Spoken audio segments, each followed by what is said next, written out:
I got to tell you, and I can give you my story. The way I became a prosecutor, I was actually 14 years old. I grew up, my mother was a single mother. We had, I come from 5 generations of police officers, and violence hit very close to home. When I was 14 years old, my cousin, who grew up with me like a brother, he was killed right outside my home. He was mistaken as a neighborhood drug dealer. We both had aspirations of being first-generation college students. And I got to tell you, when I opened up the door and I saw that my cousin laying in the street, it was something that was extremely traumatizing to me.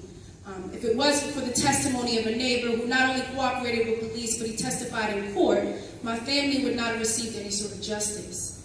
And I have to tell you that even coming from 5 generations of police officers, this was my first introduction to the criminal justice system.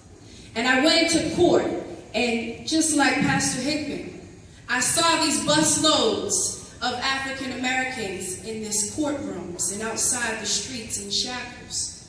You see, my 17-year-old cousin was now going to a grave, but the individual responsible was also 17 years old.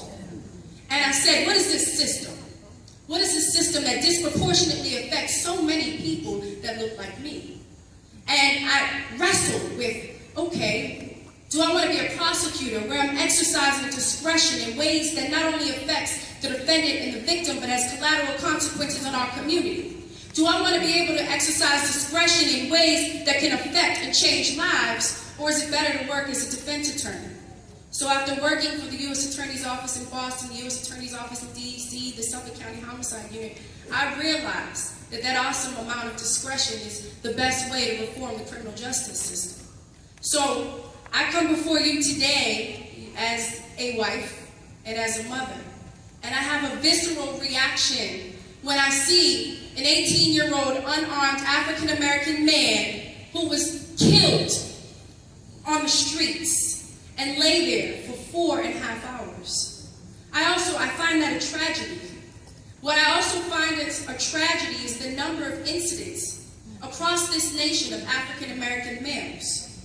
But what I find even more disturbing, and I was a prosecutor in Baltimore City for over 6 years, is the fact that in the African-American community we have a sense of complacency, a sense of acceptance, a sense of inaction. You see, we get upset for the time being, but quickly we forget. We organize for the time being, and then go right back to business as usual. I find that unacceptable. And just like Congressman Cummings said, it's time to organize. It's time to see the value in ourselves and in our communities. I can give you an example.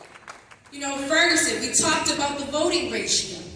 You have a community that's over 60% black, and less than 6% of those individuals vote. That's unacceptable. That's unacceptable. And what we've done in Baltimore City is that we've realized the power of our vote.